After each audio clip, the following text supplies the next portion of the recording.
Why do I stand up here? Anybody? To feel taller? No. Thank you for playing, Mr. Dalton. I stand upon my desk to remind myself that we must constantly look at things in a different way. This movie quote was by John Keating, played by Robin Williams in the movie Dead Poets Society. Folks, have you ever been in a situation in your life where you're making progress in taking 10 steps forward, but somehow get pushed back 8 steps? It's like you're making efforts to move forward, but life somehow knocks you back a few steps, and you can't figure out why. There's another quote I want to share. Vision without action is merely a dream. Action without vision just passes the time. Vision with action can change the world. This quote was by Joel A. Barker. This quote really resonates with me because you can't be impactful without having both components. In today's episode, I'm going to share the magic of looking at things differently. Where does the magic start? How do you create momentum? Real magic starts when you meet in the middle. What do I mean by that? Stay tuned to find out. Let's cue the intro. Welcome to the Boom Vision Podcast. I'm your host, Benjamin Ye. This show is about how you can thrive. It's when you build success in alignment with your mind, body, and soul. I created this podcast to give you perspectives and frameworks on how to strengthen your mindset and gain clarity in your purpose. It's time for you to live an extraordinary life with vision that you design. Let's get to work. Hi, folks. Welcome back to episode 25 of the Boom Vision Podcast. The title of today's topic is Real Magic Starts When You Meet in the Middle. This statement came up during a recent coaching call with someone that you might know, Kate Mahoney, the supplement expert. If you haven't heard that interview yet, I invited Kate to the Boom Vision Podcast in episode 22, where she shared her wisdom about the supplement world. After recording that interview, we built this friendship, and now I'm her business and transformation coach. In the most recent session, I was describing to her that when you're moving towards your vision, you need to do both the inner work and outer work simultaneously. You need to do both because that's when the magic really starts happening. Real magic happens when you meet in the middle. So let's dive right in and what that means. The first concept I want to share is tailwinds versus headwinds. When you're evaluating a business or an investment opportunity, oftentimes we identify what are the tailwinds or headwinds that the business or specific project is encountering. If you don't know what that means, tailwinds is forces that is helping your project move forward. For example, if you have winds behind your sails of your boat, that tailwind will help you push forward in the direction you want to go. Now, headwinds, on the other hand, are forces that are going against you, things that might be slowing you down. Why I share this concept is that when you pause and take a look at your current situation, whether it's your business, your career, or your life, do you have a good assessment of what possible tailwinds or headwinds that are pushing for you and against you? Do you only look at one perspective, one path, or are you zooming out to see if there's another path that might perhaps have lower resistance, not as much headwinds? So the second concept is inner work versus outer work. So what I described during that coaching session with Kate is that the inner work is the 3 core pillars of building a powerful mindset. It's imagination, voice, and intuition. What you see mentally, what you hear mentally, and what you feel internally. That's what creates your inner world that then amplifies to your outer reality. I talk about this extensively in episode 2, 3, and 4. The outer work is the soil, water, and sun. The soil is the environment that you're rooted in. Is it nurturing you and supporting your growth? Or is it depleting your energy and hindering your growth? Water. Are you watering your mind on a daily basis? Are you reading a page in a book, listening to a podcast, or listening to an audiobook? Something to help nurture your growth. And sun, where are you getting your sun rays from? What are you doing that makes your soul feel alive and full of joy? Are you giving yourself the permission and space to actually experience your sun rays? So why is it important that you need to do both? Let me give an example. When people ask the type of coaching I do, what I tell them is I first listen to the language that people use because it gives me an understanding of not only their belief system, but also their limiting beliefs. When they tell me their vision, metaphorically, let's say they want to run the Boston Marathon, they want to do Ironman, but the language they use is at the 5K level, then there's a gap. So then what I try to understand is, what's that root cause? Why are you not using and upgrading your language to a marathon level? Why is it stuck at the 5K level? So why is it important to be able to do the inner work in conjunction with the outer work? You don't want to do things that are conflicting. You don't want to create situations where you're creating both tailwinds and headwinds. I'll give you some examples. If you're focusing your energy on changing your inner voice, however, you're not cultivating the right soil, your environment around you, then guess what? If you're changing your inner voice for more positivity, and yet the people you're surrounding yourself with are not like-minded and they're always speaking negatively, then that's countering. That's creating tailwinds and headwinds in your life. If you're consciously exercising and expanding your imagination, but you're not consistently watering your mind, you're not learning, you're not being a student of life, well, guess what? If you don't learn new things, hear different perspectives, start asking different questions, then it's going to inhibit or slow your progression in expanding your imagination. If you're strengthening your intuition, learning how your soul GPS is communicating with you, but you're not actively feeling your sun rays, if you don't prioritize doing things that bring joy to your life, then how do you know if your soul GPS is guiding you to a path of success that's in alignment with your soul? Happiness doesn't happen after you achieve success. I'm going to say that again. Happiness does not happen after you achieve success. You have to understand what your sun rays are and start experiencing them to get clarity in the coordinates that you're feeding your soul GPS. That way your intuition is guiding you towards the direction that's in alignment with your soul, your life's purpose. Do you see how everything is interconnected? And so for this next part, I want to share an IQ question. You guys know how much I love IQ questions. I remember this question from my friend that told me back in college when he was interviewing for a summer internship at one of the major tech companies in the Bay Area.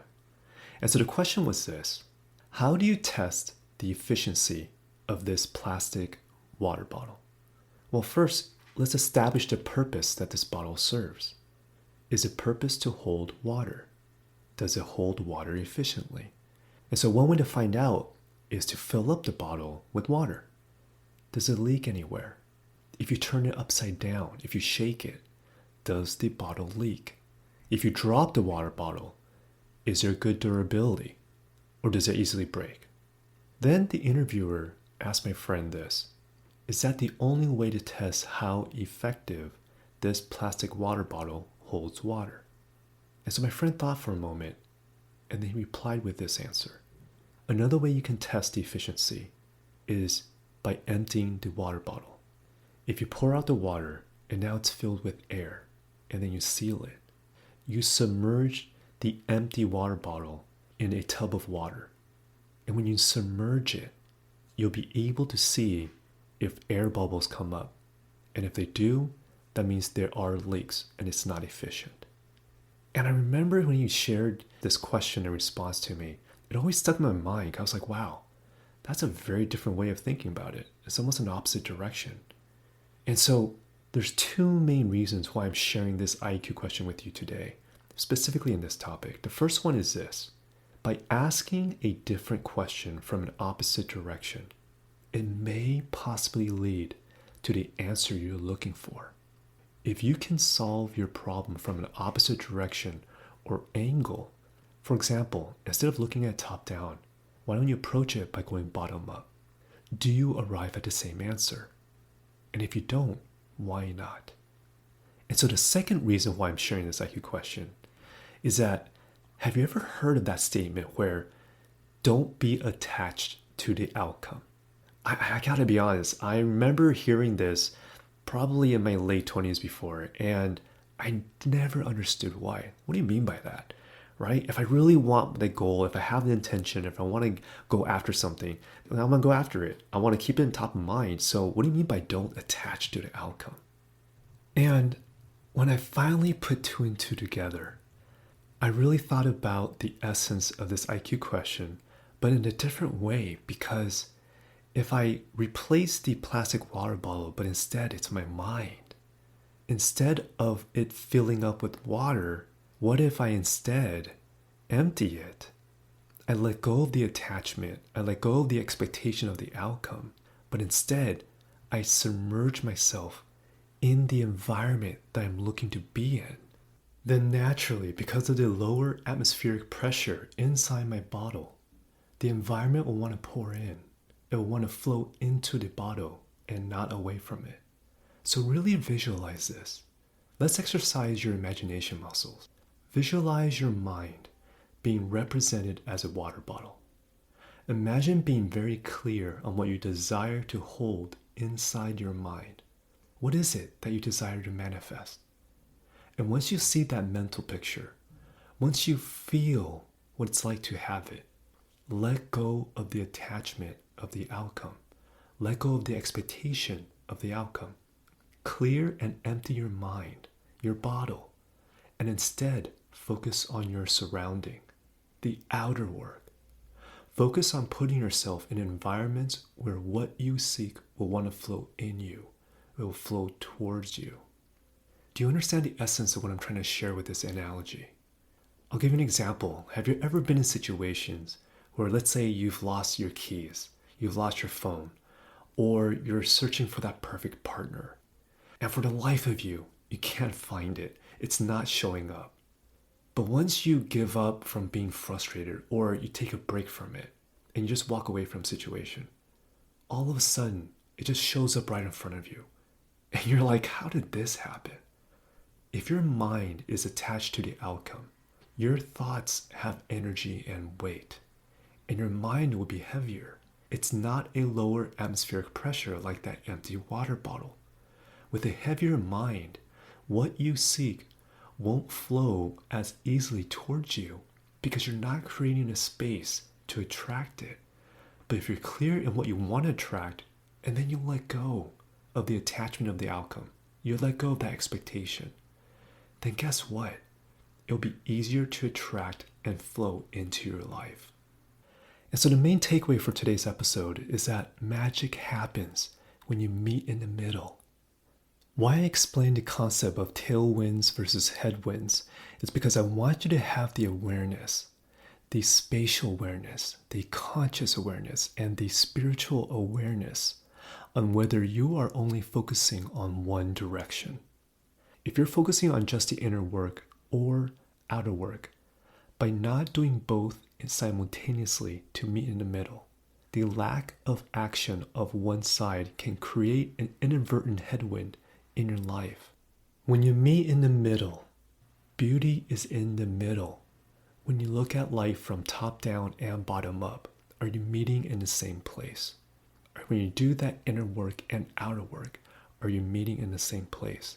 Because when you do that simultaneously, when you have clarity of what you want to attract, your intentions, and then you let go of that expectation so that you unattach yourself from the outcome, magic happens in that middle. In moments you least expect it, you will attract where you have clarity on what you want to come into your life. So with that said, what is this week's action steps? The first thing is I want you to identify something in your life that you feel a bit stuck. Something where if you've taken 10 steps forward, but life knocks you back a few steps. Identify something in your business, in your career, in your life that you want to break through. And once you've identified that thing, I want you to apply the CAL method, the CAL method. C stands for calm. Find a way that calms your mind so you can turn off that wind tunnel that I mentioned in episode 2. Is it a breathing exercise? Is it meditation? Is it yoga? Is it running? Something that is simple, that is easy for you to do to calm your mind. And in that calm state, A stands for awareness. Bring awareness to what factors that might be pushing or pulling you in a direction that you're in. The one thing you identified in your calm state, ask yourself, is it external forces or is it internal forces that's pushing you against your direction that you want to go? If you zoom out for a minute, are you approaching the problem at hand through just one perspective, or can you approach it differently? Do you have an attachment to the outcome, or can you learn to let that go? And L stands for language. Ask multi-directional questions. What do I mean by that? Do you use the language, why is this happening to me, versus why is this happening for me? Are you using language like, what do I need to do to solve this problem, versus who can I ask to help me to see this differently? You may have heard me mention this before, but it's usually difficult to read your own label when you're inside your own jar.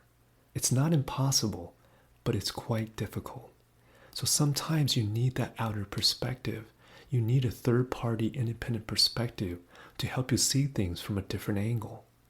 When you think about the outer work, the soil, the water, and the sun, learning does not have to be a solo journey. Do you remember that Walt Whitman quote? Be curious, not judgmental. Don't be hard on yourself. You can always ask for help. You just need to have the courage and willingness to raise your hand for help. And so, final thoughts for today's episode. I'd like to share a quote. And above all, watch with glittering eyes the whole world around you, because the greatest secrets are always hidden in the most unlikely places. Those who don't believe in magic will never find it. This quote was by Roald Dahl. Folks, I hope with today's topic and action steps, you gain a different perspective on how to create magic in your life. Insanity is doing the same thing over and over and expecting different results. This quote was by Albert Einstein.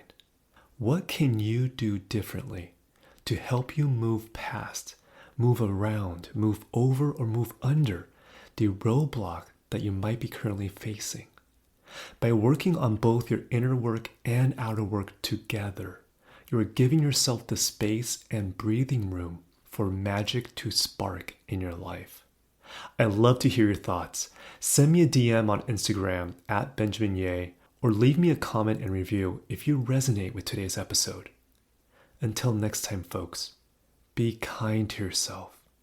Be in the light. Be you. Thank you so much for tuning in to my Boom Vision podcast. If you'd like to find out more about me and this podcast, head over to benjaminye.com.